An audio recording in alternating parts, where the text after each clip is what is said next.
Di antara gemerlap istana Fir'aun yang megah, hiduplah seorang wanita bernama Masyitoh. Ia bukan seorang putri atau bangsawan, melainkan seorang pelayan yang bertugas menata rambut putri sang raja yang mengaku dirinya Tuhan. Namun, di balik kesederhanaannya, Masyitoh menyimpan sebuah harta yang tak ternilai harganya, keimanan yang teguh kepada Allah yang Maha Esa. Kisahnya bagai aroma harum yang semerbak, tercium hingga kini, menginspirasi generasi demi generasi tentang keteguhan hati dan pengorbanan demi keyakinan. Masyitoh, seorang wanita biasa dengan pekerjaan sederhana, menjalani hari-harinya di bawah bayang-bayang kekuasaan Fir'aun yang zalim. Istana itu penuh dengan kemewahan, namun juga dipenuhi dengan ketakutan dan kepatuhan buta pada sang raja yang mengaku dirinya sebagai Tuhan. Di tengah lingkungan yang serba menekan ini, Masyitoh tumbuh menjadi seorang wanita yang taat dan beriman.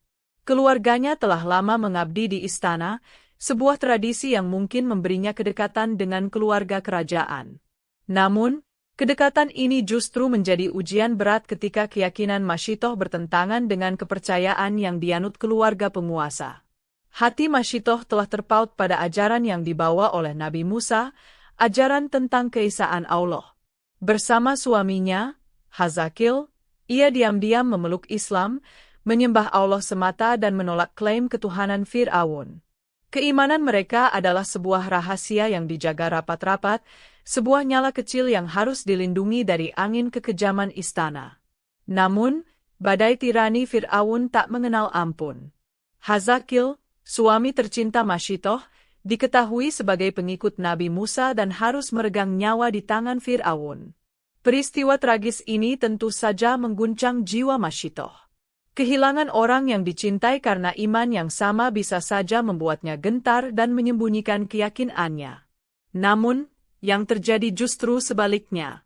Kesyahidan suaminya mungkin semakin memantapkan hatinya, membuatnya semakin teguh untuk berpegang pada kebenaran yang diyakininya. Dalam kesendirian dan kesedihannya, Masyitoh menemukan teman senasib dan seperjuangan, yaitu Asyah, istri Fir'aun sendiri. Diam-diam, Asyah juga telah beriman kepada Allah dan ajaran Nabi Musa. Mereka berdua berbagi rahasia, menguatkan satu sama lain dalam menghadapi lingkungan istana yang penuh tekanan. Keberadaan orang-orang beriman di jantung istana Fir'aun menunjukkan bahwa seruan tauhid telah menyentuh hati beberapa jiwa, bahkan di tengah kekuasaan yang absolut. Ini menjadi bukti bahwa kebenaran akan selalu mencari jalannya, meskipun tersembunyi. Suatu hari, ketika Masyitoh sedang menyisir rambut putri Fir'aun, sebuah kejadian kecil namun penting terjadi. Sisir yang dipegangnya terlepas dan jatuh.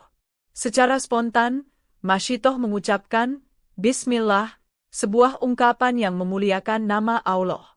Putri Fir'aun yang terbiasa dengan sanjungan dan pengakuan ketuhanan ayahnya, terkejut mendengar ucapan itu. Ia bertanya dengan heran, apakah Masyitoh menyebut nama ayahnya. Dengan tenang namun tegas, Masyitoh menjawab bahwa ia tidak merujuk kepada Fir'aun, melainkan kepada Allah, Tuhan yang sebenarnya, Tuhannya, dan juga Tuhan Fir'aun.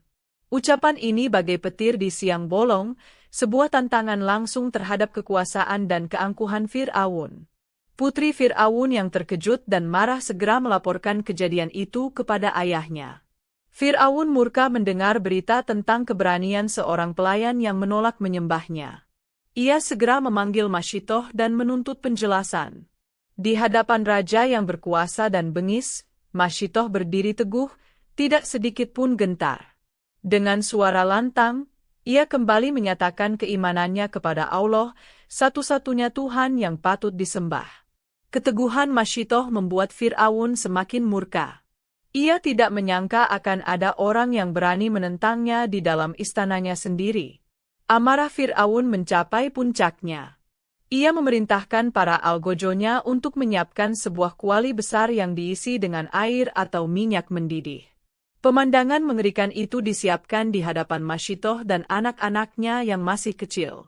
Fir'aun berharap, dengan menyaksikan siksaan yang mengerikan, Masyitoh akan ketakutan dan menarik kembali perkataannya. Ia ingin menghancurkan iman wanita itu dengan cara yang paling kejam.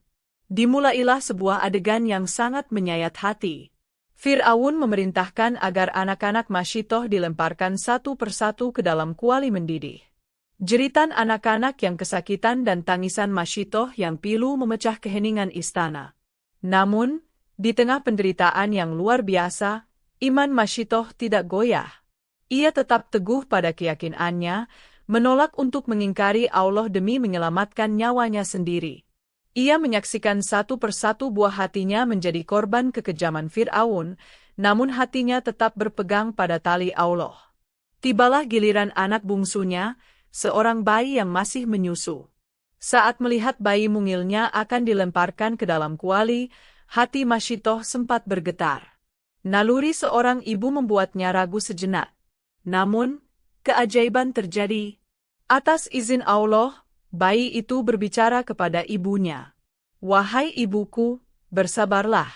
Sesungguhnya siksaan dunia ini ringan dibandingkan dengan azab akhirat," kata bayi itu dengan suara kecil namun jelas. Kata-kata ajaib dari mulut bayinya itu kembali menguatkan hati Masyitoh. Ia menyadari bahwa penderitaan yang ia alami hanyalah ujian sementara, dan pahala yang menantinya di surga jauh lebih besar dan abadi. Dengan hati yang pasrah dan iman yang membara, Masyitoh kemudian melompat ke dalam kuali mendidih bersama dengan bayi yang ada di gendongannya. Ia memilih mati syahid demi mempertahankan imannya kepada Allah. Pengorbanan Masyitoh dan anak-anaknya mencapai puncaknya. Saat mereka meregang nyawa, sebuah keajaiban lain terjadi.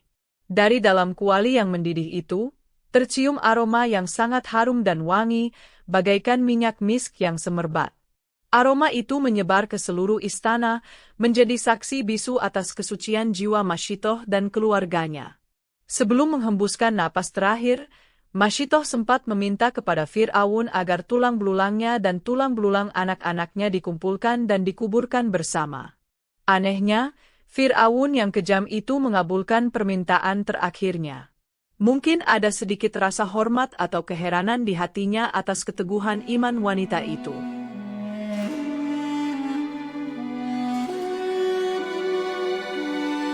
Kisah Masyitoh tidak berhenti di situ. Berabad-abad kemudian, Nabi Muhammad menceritakan sebuah pengalaman luar biasa saat melakukan Isra, Mi'raj, perjalanan malam dari Masjidil Haram ke Masjidil Aqsa dan kemudian naik ke langit. Dalam perjalanan itu, beliau mencium aroma yang sangat harum dan wangi. Ketika bertanya kepada malaikat Jibril tentang aroma tersebut, Jibril menjawab, "Wahai Rasulullah, itu adalah aroma Masyitoh dan anak-anaknya." Kisah Masyitoh yang harum namanya ini tercatat dalam berbagai kitab hadis, termasuk Musnad Imam Ahmad. Para ulama menjadikannya sebagai contoh teladan tentang keteguhan iman, kesabaran dalam menghadapi cobaan, dan pengorbanan demi keyakinan.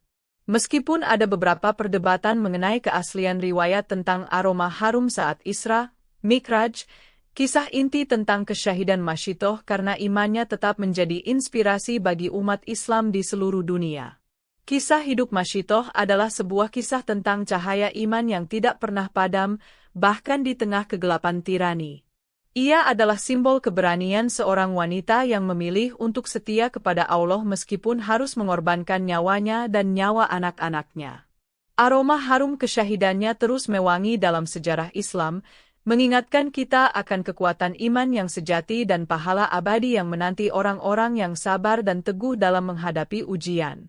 Masyitoh adalah bukti bahwa kebaikan dan kebenaran akan selalu menang, meskipun jalan yang harus dilalui penuh dengan duri dan air mata.